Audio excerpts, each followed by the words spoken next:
నమస్తే, welcome to our channel. నేను సౌజన్య. ఆంధ్రప్రదేశ్లో ఫ్రీ అండ్ ఫెయిర్ ఎలక్షన్ జరగడం కోసం సిటిజన్స్ ఫర్ డెమోక్రసీ అనేటువంటి సంస్థ క్షేత్రస్థాయికి వెళ్ళబోతోంది. దాని ప్రకారంగానే మాజీ ఐఏఎస్లు ఐపీఎస్లు కూడా ఒక వ్యూహాన్ని పనబోతున్నారు. సో మరి ఇది జగన్మోహన్ రెడ్డి ఏ విధంగా ఎదుర్కొంటాడు ఏంటి, ఈ అంశానికి సంబంధించి మనతో మాట్లాడడానికి, వారి విశ్లేషణని మనతో పంచుకోవడానికి ఈరోజు మనతో పాటు ఉన్నారు senior journalist, senior political analyst CS Rao garu. వారితో మాట్లాడదాం. నమస్తే రావు గారు. నమస్తే. సిటిజన్స్ ఫర్ డెమోక్రసీ రాబోయేటువంటి ఎన్నికలు ఏవైతే ఉన్నాయో ఆంధ్రప్రదేశ్లో అవి ఫ్రీ అండ్ ఫెయిర్గా జరగడానికి ఒక ప్లానింగ్తో క్షేత్రస్థాయికి వెళ్ళబోతున్నారు. సో అంటే మరి క్షేత్రస్థాయిలో అంటే మరి జగన్మోహన్ రెడ్డి ఎలా ఫేస్ చేస్తాడు, అసలు ఏంటి అంటారు? సో ఇంకోటి ఏంటంటే సిటిజన్స్ ఫర్ డెమోక్రసీ అనేటువంటి ఆర్గనైజేషను అది స్టేట్ లెవెల్లో ఇప్పుడు పనిచేస్తుంది ఇప్పటి వరకు కూడా. అది ఫ్రీ అండ్ ఫెయిర్ ఎలక్షన్స్ జరగాలి అని కోరుకుంటుంది ఆ సంస్థలో ఎవరెవరు ఉన్నారు అని అంటే రిటైర్డ్ ఐఏఎస్లు ఐపీఎస్లు ఉన్నారు. వాళ్ళలో చీఫ్ సెక్రటరీగా పనిచేసినటువంటి వాళ్ళు, ఎలక్షన్ కమిషనర్గా పనిచేసినటువంటి వాళ్ళు ఉన్నారు. మన ఎల్వి సుబ్రహ్మణ్యం చీఫ్ సెక్రటరీ ఆంధ్రప్రదేశ్కి ఆయన ఉన్నారు. తర్వాత నిమ్మగడ్డ రమేష్ కుమార్ గారు, ఆయన మాజీ ఎలక్షన్ కమిషనరు. ఇంతో పాటు అనేక మంది ఉన్నారు దాంట్లో. వాళ్ళందరూ కూడా రమేష్, డాక్టర్ పివి రమేష్ వీళ్ళందరూ ఆల్రెడీ ఆంధ్రప్రదేశ్లో బందిపోటు రాజ్యం నడుస్తుందని చెప్పి కామెంట్ చేసి సంచలనమైన కామెంట్లు చేసినటువంటి పివి రమేష్ గారు, వీళ్ళందరూ కూడా రిటైర్ అయిపోయిన తర్వాత మనకెందుకులే, సొసైటీ ఏమైపోతే మనకెందుకు అనుకోకుండా వాళ్ళకు ఉన్నటువంటి అనుభవం, వాళ్ళకు ఉన్నటువంటి కమాండ్ రాజ్యాంగం మీద కానీ చట్టాల మీద కానీ వాటన్నిటిని కూడా ఇప్పుడు వాళ్ళు ప్రజలకు తెలియజేసేటువంటి ప్రయత్నం చేస్తూ స్వేచ్ఛగా ఎన్నికలు జరగాలి, ఫ్రీ అండ్ ఫెయిర్ మేనర్లో జరగాలి అనేటువంటి దాని మీద ఒక పెద్ద పోరాటం చేస్తున్నారు. అందుకే ఖచ్చితంగా వాళ్ళని మనం అప్రిషియేట్ చేయాలి. ఎందుకు ఈ విధంగా వాళ్ళు ఇనిషియేటివ్ తీసుకున్నారు అని అంటే, ప్రస్తుతం నడుస్తున్నటువంటి ప్రభుత్వం, జగన్మోహన్ రెడ్డి ప్రభుత్వం హింసాత్మక ఎన్నికల దిశగా వెళ్ళాలి అనేటువంటి ఒక ఆలోచన చేస్తుంది అనేటువంటి సంకేతాలు చాలా బలంగా సమాజంలో వెళ్ళిపోయినటువంటి క్రమంలో అసలు ఎలక్షన్స్ చేయగలమా లేదా అనేటువంటి డైలమాలో విపక్షాలు కూడా పడిపోయాయి. ఇలాంటి సందర్భంలో వీళ్ళందరూ బయటకు వచ్చి ఒక ఆర్గనైజేషన్గా ఏర్పడి సిటిజన్స్ ఫర్ డెమోక్రసీ అనే ఆర్గనైజేషన్స్ని ఏర్పాటు చేసుకొని ఒక యుద్ధం చేస్తున్నారు జగన్మోహన్ రెడ్డితో అని చెప్పి అనుకోవాలి. జగన్మోహన్ రెడ్డి వైఎస్ఆర్ కాంగ్రెస్ పార్టీ తోటి. ఎందుకనంటే మనం గమనిస్తే సిటిజన్స్ ఫర్ డెమోక్రసీ అనేటువంటి సంస్థ ఓట్లను భారీగా బల్క్గా కొన్ని లక్షల ఓట్లను తీసేయించడానికి ప్లాన్ చేశాడు జగన్మోహన్ రెడ్డి తొలి రోజుల్లోనే. చంద్రబాబు నాయుడు రాజమండ్రి సెంట్రల్ జైలుకి రిమాండ్కి వెళ్ళిన తర్వాత ఆ ఒక్క 53 రోజుల్లోనే గందరగోళం చేసేసి దొంగ ఓట్లను చేర్చడం, అలాగే తెలుగుదేశం పార్టీకి జనసేనకు సంబంధించినటువంటి సింపథైజర్గా ఎవరైతే ఉన్నారో వాళ్ళ ఓట్లని బల్క్గా తీసేయడం, ఇవన్నీ కూడా చేశారు. అప్పటి నుంచే ఫైట్ చేస్తూ వచ్చింది ఈ ఆర్గనైజేషన్. ఫైట్ చేస్తూ వచ్చి చాలా వరకు ఈ దొంగ ఓట్ల వ్యవహారాన్ని కానీ, జగన్మోహన్ రెడ్డి చేస్తున్నటువంటి అక్రమంగా ఓట్లను చేర్చేటువంటి కార్యక్రమాన్ని కానీ వీటన్నిటిని కూడా అడ్డుకుంటూ వచ్చింది. న్యాయపరంగా అడ్డుకుంది, అలాగే రాజ్యాంగపరంగా ఏ విధంగా ఎదుర్కోవాలనే దాని మీద కూడా వాళ్ళు ఎదుర్కొంటూ వచ్చారు. అనేకమైనటువంటి ప్రజా వ్యతిరేక విధానాలు జగన్మోహన్ రెడ్డి తీసుకున్నారు, వాటి మీద ఫైట్ చేస్తూ వచ్చారు. అయితే ఇప్పుడు ఈ ఎన్నికలు అనేది చాలా కీలకం అనేది వాళ్ళకి తెలుసు. అందుకే వాళ్ళు ఏంటంటే స్వేచ్ఛాయుత వాతావరణంలో ఎన్నికలు జరిపితే అప్పుడు ప్రజలు ఒక నిర్ణయం చేస్తారు. గత 5 ఏళ్ల పాలనను చూశారు, జగన్మోహన్ రెడ్డి పాలనను. డెఫినెట్గా ఒక మంచి నిర్ణయం ప్రజలు తీసుకుంటారు. అయితే ఈలోపుగానే జగన్మోహన్ రెడ్డి సమాజంలో అన్రెస్ట్ని క్రియేట్ చేసి తన వైపు ఓట్ బ్యాంక్ని తిప్పుకునే ప్రయత్నం చేస్తున్నారు అనేది వినిపించింది.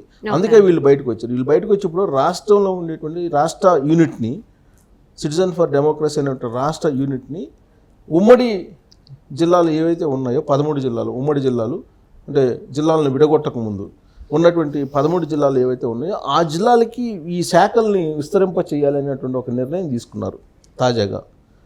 రాష్ట్ర స్థాయిలో వీళ్ళు కమిటీ ఉంది ఆర్గనైజేషను. ఈ ఆర్గనైజేషన్ని జిల్లా స్థాయికి విస్తరింప చేయాలనేటువంటి ఒక కీలకమైనటువంటి నిర్ణయం తీసుకొని రాబోయేటువంటి ఎన్నికల్లో అక్రమాలను ఏ విధంగా అడ్డుకోవచ్చు, విజిల్ అనేటువంటి యాప్ ఉంది, దాని ద్వారా ఏ విధంగా అక్రమాలని ఎదుర్కోవచ్చు, తర్వాత మద్యం పంపిణీ చేయడానికి రెడీ అవుతున్నారు, దాన్ని ఏ విధంగా అడ్డుకోవాలి, అలాగే డబ్బు సంబంధించిన పంపిణీకి సంబంధించి ఏర్పాట్లు చేసుకుంటున్నారు, దాన్ని ఏ విధంగా అడ్డుకోవాలి, వీటన్నిటి మీద గైడెన్స్ ఇచ్చేదానికి ఈ డెమోక్రసీ అనే సంస్థ జిల్లాలకి విస్తరింపజేశారు. ఓకే. జిల్లాలకు విస్తరింపజేసి అక్కడి నుంచి యాక్టివిటీస్ని ప్రారంభించాలి అనేటువంటి ఒక ఆలోచన చేస్తూ కీలకమైనటువంటి నిర్ణయం తీసుకున్నారు.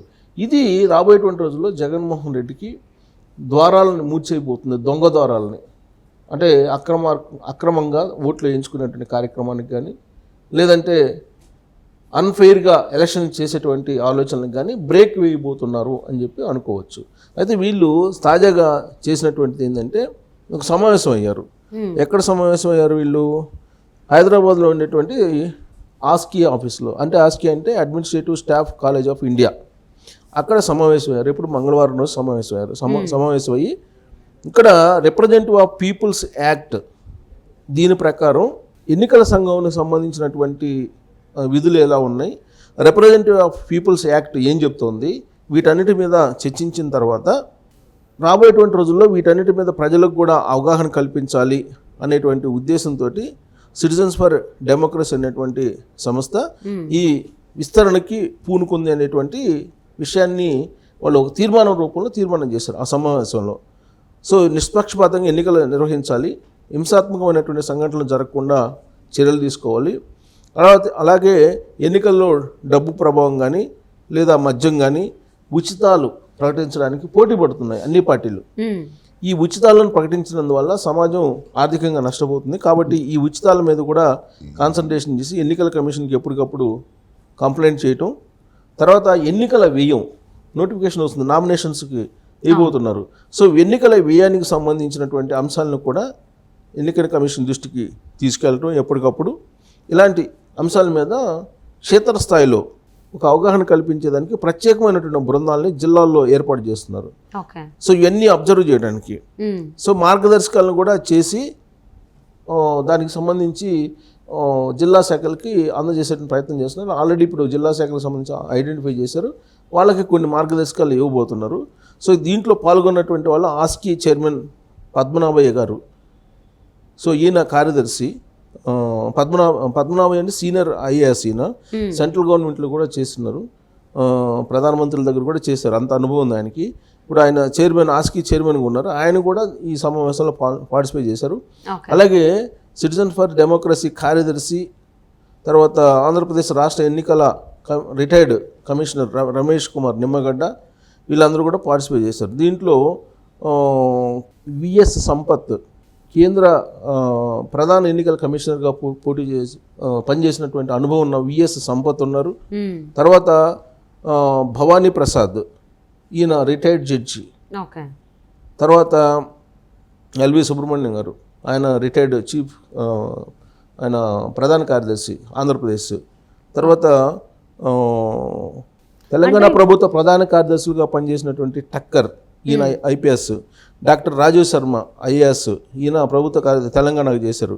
తర్వాత సిబిఐ విశ్రాంతి డైరెక్టర్, అంత సిబిఐ డైరెక్టర్ చేసి రిటైర్ అయ్యారు నాగేశ్వరరావు, ఆయన ఉన్నారు. అంటే ఎలాంటి వాళ్ళు ఉన్నారు చూడు. తెలంగాణ రాష్ట్ర విశ్రాంతి ఎన్నికల కమిషనర్గా పనిచేసిన నాగిరెడ్డి కూడా అప్పుడు తెలంగాణ ఎన్నికల కమిషనర్గా పనిచేశాడు, ఆయన ఉన్నారు. తర్వాత red cross chairman Ajay Mishra, ఆయన ఐఏఎస్ అజయ్ మిశ్రా, వీళ్ళందరూ సీనియర్ ఐఏఎస్లు. తర్వాత centre for innovations in public systems director D Chakrapani, retired, ఈయన కూడా ఆయన ఉన్నారు.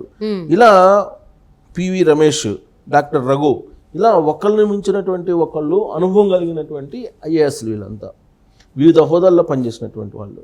తర్వాత ఎన్నికలను గతంలో వాళ్ళు పదవుల్లో ఉన్నప్పుడు ఫ్రీ అండ్ ఫెయిర్ ఎలక్షన్స్ని నిర్వహించినటువంటి అనుభవం ఉంది వాళ్ళకి. అందుకే వాళ్ళందరూ కూడా ఇప్పుడు ఒకటయ్యి ఒక వేదిక మీదకి వచ్చి గ్రాస్ రూట్ లెవెల్లో క్షేత్రస్థాయిలో ఫ్రీ అండ్ ఫెయిర్ ఎలక్షన్స్ జరగడానికి జగన్మోహన్ రెడ్డి ఆలోచన ఏదైతే హింసాత్మకమైన ఎన్నికలకు వెళ్ళాలని చెప్పి అనుకుంటున్నారని ప్రచారం జరుగుతుందో దానికి చెక్కబెట్టడానికి వీళ్ళు ఒక ప్రణాళిక ప్రకారం ముందుకు వెళ్తున్నారు.